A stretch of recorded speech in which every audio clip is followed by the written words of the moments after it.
बाहेरच्या कामाचं मार्केटमधलं जे काही टेन्शन असतं ते जरी तो कॅरी करत घरी आलेला असला तरी तुमच्या स्माईलने, तुमच्या हास्याने त्याचं सगळं टेन्शन संपलं पाहिजे. नवे आता मे महिन्याचे दिवस आहेत ना, तुम्ही जर असा पदर समोर धरला आणि घाम पुसला ना, त्याच्या अख्ख्या दिवसाचा शीन गेला बघा. हे सुख आहे ना, ह्याच्यापेक्षा वेगळं सुख काय असतं? बरोबर आहे की नाही? हसणं. कोविडपासनं विजयभाऊ माणसं हसायची बंद झालेत, हसतच नाहीत लोक आता, इतकी सिरियस वागतात. मला नवल वाटतं. म्हणजे काय की इंग्लिशमध्ये एक म्हण आहे, laughter is the best medicine. तुमचे हार्टवाले डॉक्टर सांगतात ना, हसत राहा, आनंदी राहा, हास्य क्लबला जा. हेतू काय त्यातला? मोकळं होतं, सगळे स्नायू मोकळे होतात, हार्ट मोकळं होतंय. मी चांगलं वाक्य वाचलं कार्डिओलॉजिस्टच्या ह्याच्यामध्ये, heart is a machine that works for 24 hours and so many years, so keep it happy whether it is yours or others. आनंदी ठेवा, स्वतःही आनंदी राहा आणि दुसऱ्यालाही आनंद देत राहा. हे गमक आहे काय म्हणायचं, सुखी असण्याचं. स्त्रियांना सांगतो, घरी आल्या आल्या पोरांनी दिवसभरात काय काय उद्योग केले त्याची यादी लगेच वाचायला सुरुवात करू नका. छान वेलकम करा, छान स्वागत करा नवऱ्याचं घरात. चहा, कॉफी, पोहे काय पाहिजे असेल ते बनवून द्या. नवे आधीच तयार ठेवा. उपवास 2 कमी करा. पण वाडवडिलांनी सांगितलं ना, पती हा परमेश्वर आहे, पहिलं त्याला सांभाळा, पतीला सांभाळा आणि स्माइलिंग फेस ठेवा.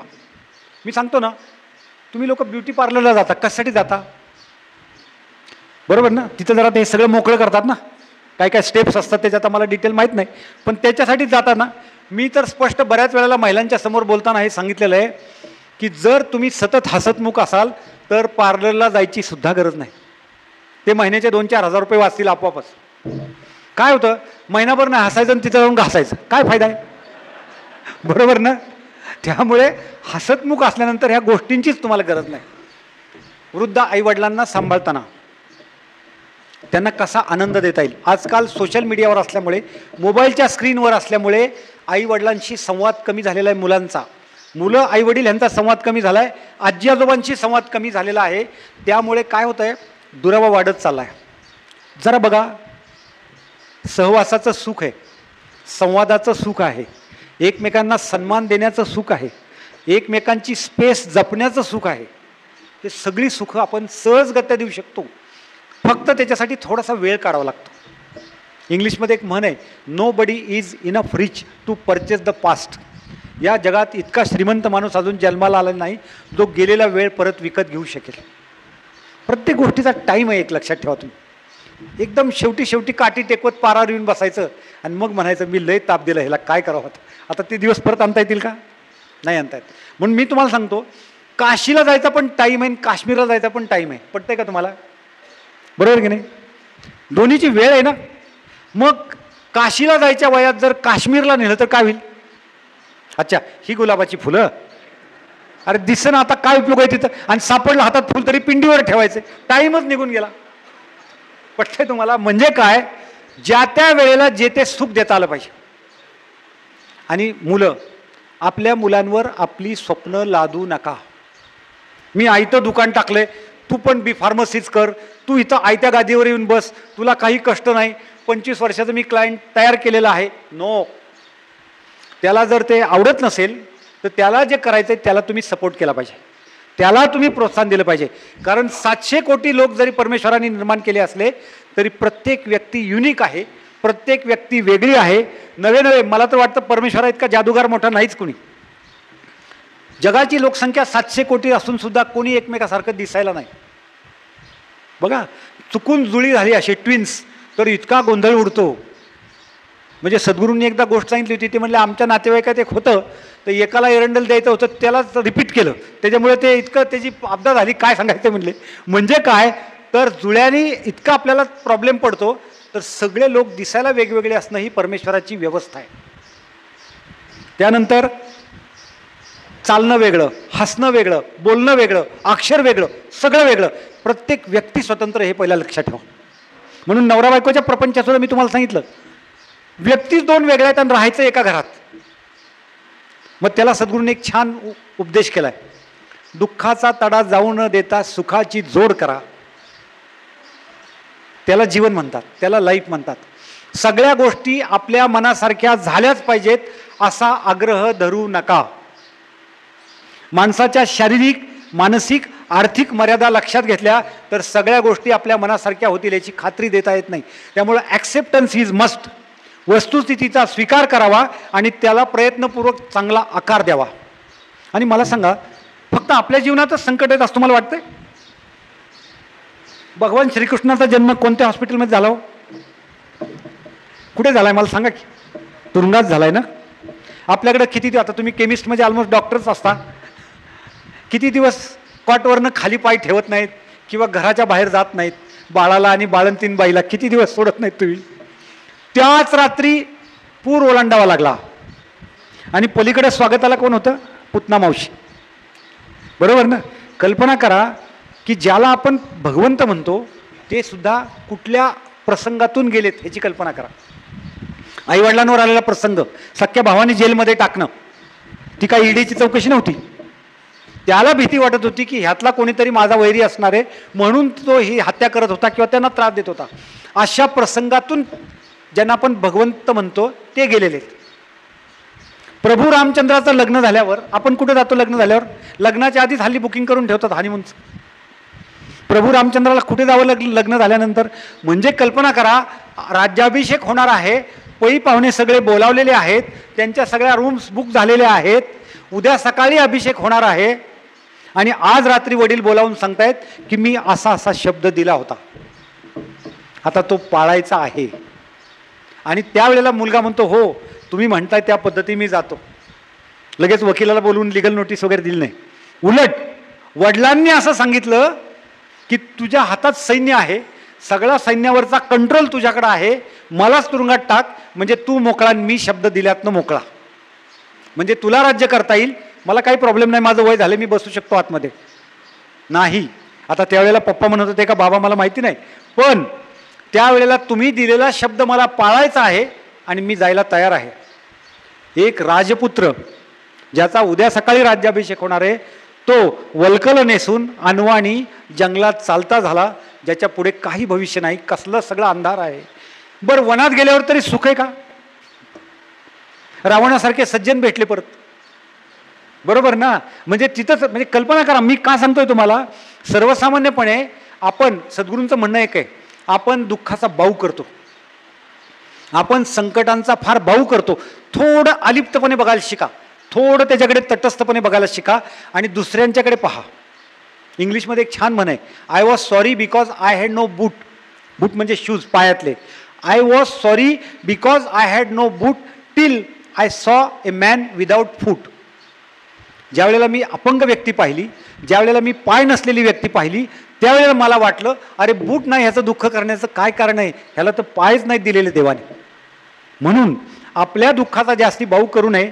शिवाय आपल्या दुःखाला आपणच कारण असतो, अन्य कोणीही नाही, हे पहिले लक्षात ठेवायचं. आपल्या कर्मातूनच ती दुःख निर्माण झालेली असतात.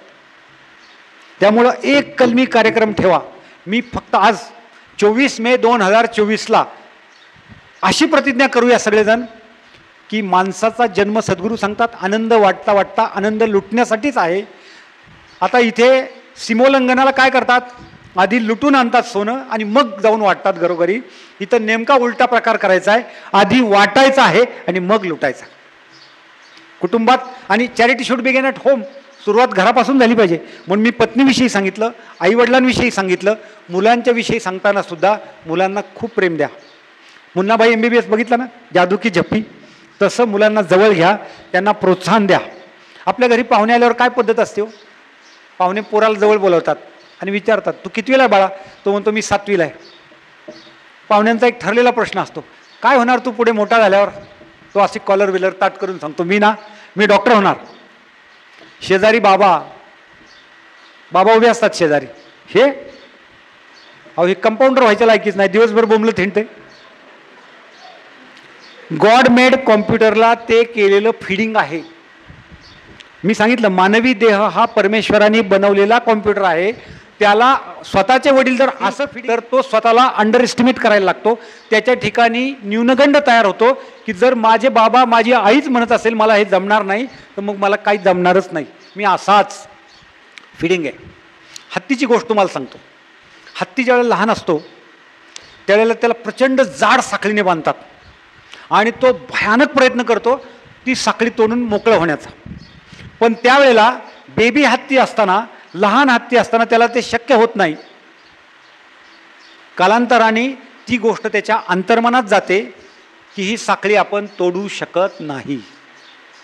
हे अंतर्मनात गेल्यानंतर ते लोक काय करतात, माहूत हत्ती मोठा झाल्यावर त्याला साध्या दोराने बांधतात, फक्त त्याच्या पायाला बांधल्याच्या गुदगुल्या होतील अशी युक्ती करतात.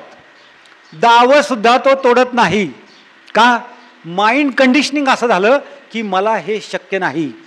कृपा करून आपल्या मुलांना असल्या गोष्टींनी अंडर एस्टिमेट करून त्यांना नाउमेद करू नका.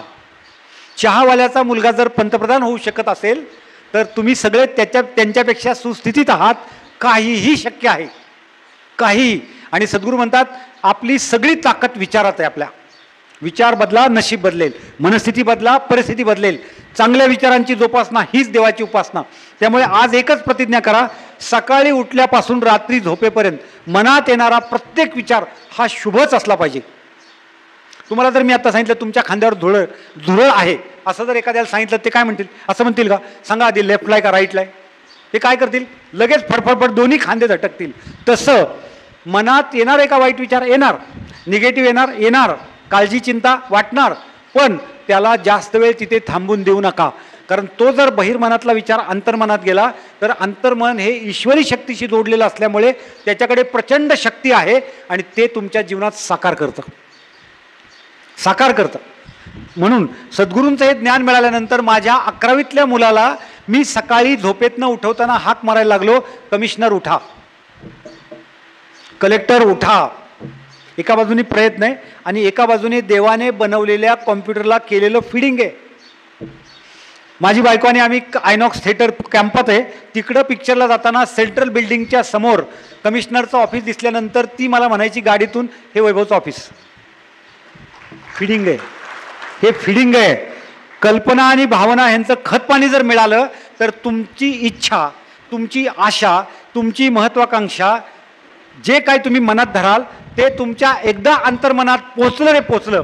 तुम्ही आता कोर्स करून आलेले लोक आहात, तुम्हाला हे सायन्स कळलेलं असेल मनाचं सुद्धा. तर अंतर्मन आकाश पाताळ एक करून सोडेल पण ती गोष्ट घडून आणतं. पण सगळ्यात वाईट खोड आपल्याला अशी लागली, निगेटिव्ह गोष्टींच्या बाबतीत आपलं एकमत होतं आणि बहिर्मनातून ते अंतर्मनात सहज पोचतं. एखाद्या माणसाने कांदा भजी जरा 2 प्लेट हाणल्या असल्या आणि दुसऱ्या दिवशी सकाळी जर असं दुखायला लागलं की त्याच्या मनात असं कधी येणार नाही की कालच्या कांदा भज्याचा हा परिणाम आहे. 40च्या पुढं वय असेल तर त्याला वाटणार बहुतेक आटपत आले, वाटतं जवळ आले. म्हणजे काय? आणि कल्पनेने तुझा जाऊन ॲडमिट सुद्धा होणार. त्यामुळे एक गोष्ट लक्षात ठेवायची, निगेटिव्ह विचारांना जरासुद्धा थारा द्यायचा नाही. आणि ही विश्वप्रार्थना काय सांगते? हे ईश्वरा, हृदयस्थ ईश्वर. कारण भगवद्गीतेने सांगितलं ईश्वर तुमच्या हृदयात आहे, बाहेर नाही. बाहेर प्रतीक आहे, आपण प्रत्यक्ष आहोत. शरीराकडे बघितल्यावर चमत्कार तुमच्या लक्षात येईल. मेंदूची कॉपी करतोय कॉम्प्युटर पण त्याला जमत नाही, त्याची लिमिटेशन्स आहेत. हा मेंदू एकावर 14 शून्य टाकल्यावर जी संख्या होते तेवढे मेंदूत सेल्स आहेत. आणि व्यसन करू नका, कारण मेंदूतल्या सेलला रिप्लेसमेंट नाही. बाकीच्या पेशी बदलतात, नव्या होतात, पहिल्या मृत होतात, नवीन पेशी तयार होतात. मेंदूतल्या पेशी बदलल्या जात नाहीत. एक विस्कीचा पेग 5000 सेल्स मारतो मेंदूतल्या. इतकी ताकद अल्कोहोलमध्ये आणि त्या निकोटीनमध्ये, तंबाखूतल्या निकोटीनमध्ये आणि अल्कोहोलमध्ये इतकी प्रचंड ताकद आहे. म्हणजे विषारी ताकद अशी आहे की एका वेळेला 5000 सेल्स मरतात. दुसरं, ज्या वेळेला माणूस निगेटिव्ह थिंकिंग करतो, काळजी, चिंता, भीती, निराशा, त्यावेळेला एक सेल्स डॅमेज होतात. आतून आपण डॅमेज होतो हे आपल्या लक्षात येत नाही. त्यामुळं फक्त मी एक वेळ म्हणतो बड्या मारलेलं चालतील, पण काय कमीपणा घेऊन बघा ना. तुम्ही एखाद्या माणसाला कुणाला जेवायला बोलवायचं असलं कसे बोलवतात ऐकले का? या ना गरीबाच्या घरी जेवायला. आता शब्दच असे तर मग श्रीमंत व्हायचा काय प्रश्न आला? बरोबर ना? गरीबाकडे जेवायला आणि भाजी भाकरी करणार तर छान पुरणपोळी, पण म्हणताना काय म्हणणार? या गरीबाकडे जेवायला. नाही, कमीपणा घेतलेला बरा असतो.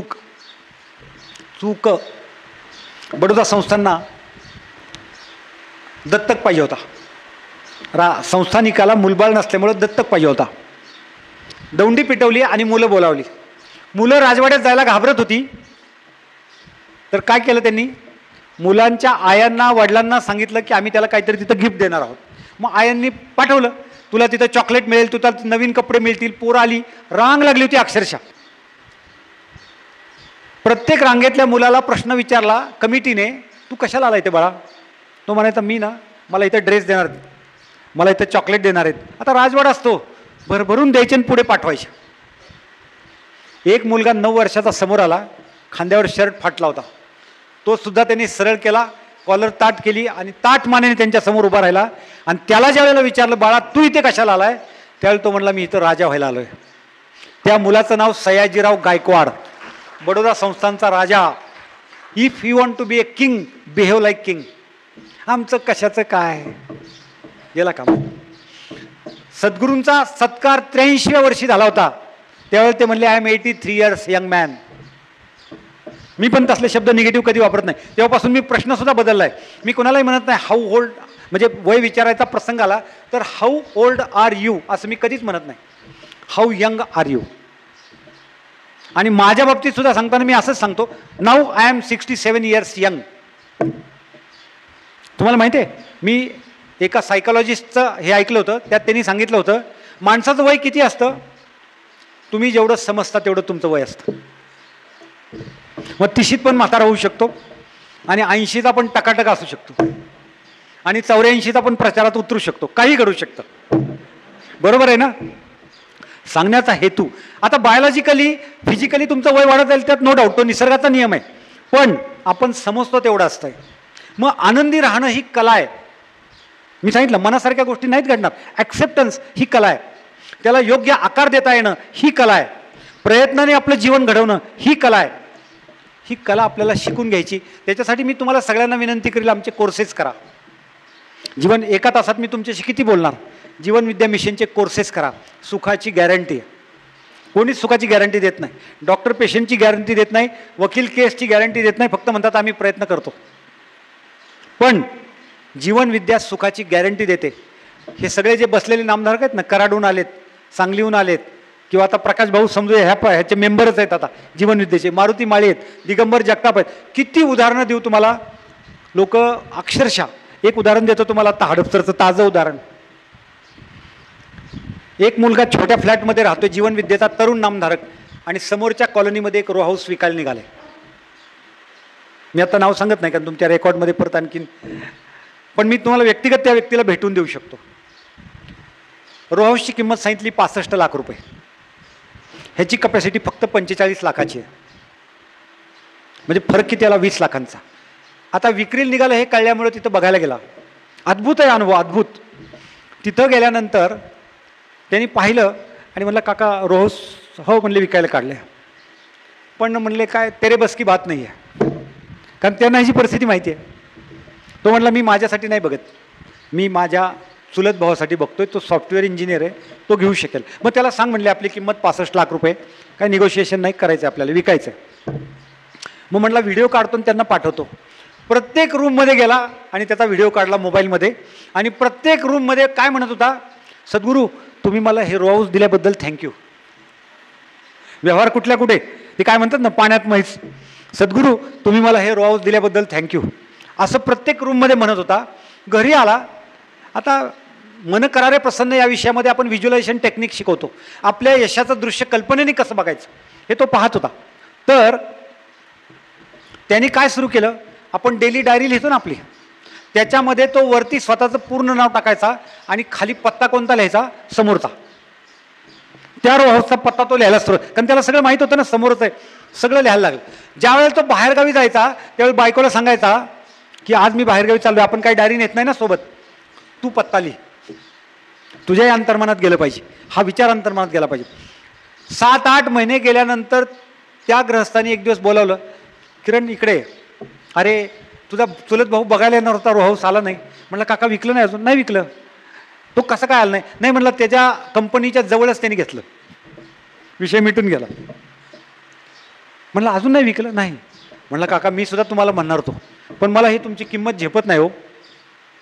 आता काकांची अडचण काय होती? व्यवस्था कशी असते बघा, परमेश्वरी व्यवस्था. पुढचा माणूस जो त्यांनी ज्याचा बंगला घेतला होता तो त्यांच्या मागे लागला होता, लवकर व्यवहार करा. मग त्यांनी ह्याला विचारलं काय तुझी कपॅसिटी आहे, काय तू सांगत होता, किती देऊ शकशील तू? मला तुम्ही 65 सांगितले होते, माझ्याकडे 45च आहेत. कर तयारी म्हणले, करून टाकू आपण व्यवहार. कल्पना करा, त्या वास्तुशांतीला मीच गेलो होतो प्रवचन करायला. तिथे इतकी धूमधाममध्ये त्यांनी वास्तुशांत केली की मनातला विचार साकार होणं, एवढी आपल्या विचारात ताकद आहे. कारण ईश्वरी शक्तीच विचारांमध्ये आहे. विचार हा चैतन्य शक्तीचा आविष्कार असून जीवनाला आकार देणारा कुशल कुंभार आहे. म्हणून लक्षात ठेवायचं की घरामध्ये सर्व सुखी होऊया हा मंत्र घरापासून सुरू करा. ग्रामीण भागात मी बघितलंय फार द्वेष, मत्सर. दुसऱ्याचा 90 टन ऊस जर निघाला तर आपल्यालाच प्रॉब्लेम होतो. अंबानीने एक कारखाना अजून टाकला तर काही अडचण नसते, पण चुलत भावाचा जर 90 टन ॲव्हरेज बसलं तर त्रास होतो रात्री झोपताना सुद्धा. द्वेष काढून टाका, सगळ्यांचं भलं होऊ दे. आता तुम्ही ऐकलं ना, सगळ्यांचं कल्याण होऊ दे. अरे जगामध्ये इतकी विपुलता केली परमेश्वराने, कोणालाही कमी पडणार नाही. दुसऱ्याला कितीही जरी मिळालं तरी तुमचं कमी होत नाही. म्हणून सद्गुरूंचा एक सुविचार आहे, दुसऱ्यांच्या दुःखाने दुःखी होतो तो माणूस, दुसऱ्यांना दुःख झाल्यावर ज्याला आनंद होतो तो राक्षस, आणि दुसऱ्यांना सुख झाल्यावर ज्याला स्वतःला आनंद होतो, इतरांच्या सुखाने सुद्धा आनंद होतो तो देव. मग आपण ठरवायचं आहे, आपण देव व्हायचं, दैत्य व्हायचं का मानव राहायचं, आपल्या हातात आहे. म्हणून तूच आहेस तुझ्या जीवनाचा शिल्पकार. पुन्हा एकदा प्रकाश भाऊंना वाढदिवसाच्या शुभेच्छा देतो. त्यांचं जीवन प्रकाशाप्रमाणे उजळून निघू दे. सोबतीला विजय नाव आहे म्हणल्यावर काय प्रश्न नाही, कुठं जाऊन अपयश यायचं काही कारणच नाही आहे, बरोबर ना? नावालाच आपण जागायचं आहे, पहिले लक्षात ठेवा. आमच्या मारुतीने जशी नावाप्रमाणे झेप घेतली तशीच झेप आपल्याला घेता आली पाहिजे. आणि एक गोष्ट लक्षात ठेवा, आजपासून डायरीतले शब्दच काढून टाका. इम्पॉसिबल, अवघड, डिफिकल्ट. काय काय लोकांना सहज बोलताना सवय लागली, प्रॉब्लेम आहे. अरे कसला प्रॉब्लेम आहे? सद्गुरू काय म्हणतात माहिती आहे का? आपल्याला एक, आपल्याकडं लहानपणापासून एक संस्कार झाला आहे, कभी खुशी कभी गम. असेच दिवस असतात, असंच जीवन असतं, असं एक आपल्यावर संस्कार झाला आहे. जीवनविद्येला हे मान्य नाही. जीवनविद्या काय सांगते माहिती आहे? कभी खुशी कभी इससे भी ज़्यादा खुशी. खुशी कमतरता पडायचं काय कारणच नाही. आणि परमेश्वराने आपल्या माध्यमातून जन्म घेतला आहे. ते इंग्लिश फिलॉसॉफरचं स्टेटमेंट सांगून थांबतो. God is life and life principle is flowing through you every moment. God loves to express himself through you as harmony, peace, joy and abundance. This is the will of God or the tendency of life. याचा अर्थ काय? परमेश्वर आपल्या रूपाने प्रगट झालाय. Harmony, सुसंवाद, piece, शांतता, जॉय, आनंद, ॲबंडन्स, समृद्धी, मुबलक सगळं असणं, ह्याच्यासाठीच त्यांनी जन्म घेतलाय. आणि पुढे तो काय म्हणतोय philosopher? However if you set up resistance, resist करणे म्हणजे विरोध करणे, if you set up resistance to this flow of life in your mind, तर काय घडतं विरोध केल्यावर? दिस इमोशनल कंजेशन, भावनिक गुंता, निराशा, काळजी, भीती, this emotional congestion will get snarled up and will cause all types of difficulties and calamities. म्हणून कधीही अडचण, अवघड, गरिबी, उच्चारच बंद करा. बायकांना सुद्धा, महिलांना सांगतो, आपल्या मुलांना अपशब्द वापरू नका. अभ्यास नाही केल्यावर भांडी घासावं लागतील, अभ्यास नाही केल्यावर हमाली करावं लागेल, असले क्लास 1चे अथॉरिटीज आताच देऊन ठेवू नका तुम्ही. काय करा, तू डॉक्टर होणार आहेस ना, अहो त्याचा ते काय म्हणतात, तुम्ही काय घालता डॉक्टर लोक, ॲप्रन ना, बरोबर ना, ते स्टेथॉस्कोप अडकवलेला असा फोटो काढून ठेवा, लावा त्याच्या बेडरूममध्ये, त्याला रोज बघू द्या. फिडिंग आहे ते, गॉडमेड कॉम्प्युटरला केलेलं फिडिंग आहे. तो म्हणत असेल मला पोलीस अधिकारी व्हायचं आहे, युनिफॉर्ममध्ये त्याचा फोटो काढून घरात लावा. लोकांना हसायचे तर हसू द्या. स्वामी विवेकानंद म्हणतात, तुमच्या ध्येयावर जेव्हा लोक हसतील तेव्हा समजायचं आपला मार्ग बरोबर आहे. नॉर्मल आयुष्य सगळेच जगतात, नॉर्मल आयुष्य सगळेच जगतात, आपल्याला स्पेशल आयुष्य जगायचं आहे. म्हणून आपण स्पेशलच असलं पाहिजे, आपले संकल्प स्पेशलच असले पाहिजे, आपली विचार करण्याची पद्धतसुद्धा स्पेशलच असली पाहिजे.